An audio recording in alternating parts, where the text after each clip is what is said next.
The time jar. In a small town lived Mira, a girl who always said, "I'll do it tomorrow." Whether it was painting, helping her parents, or talking to her lonely grandfather, tomorrow always seemed like the better time.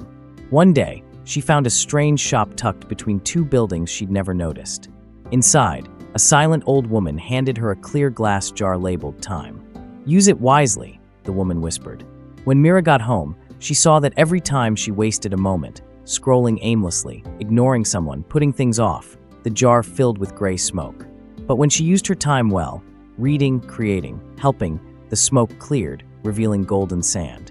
Curious, she started changing her habits. She painted again, listened to her grandfather's stories, laughed with her friends without her phone in hand. One day, she returned to the shop, jar in hand, glowing with golden sand. But the shop was gone, replaced by a blank wall. Only a note remained. Time is the only jar that empties as you fill it. Use it well. Moral: time isn't lost in big moments. It slips away in small choices. Spend it like it matters, because it does.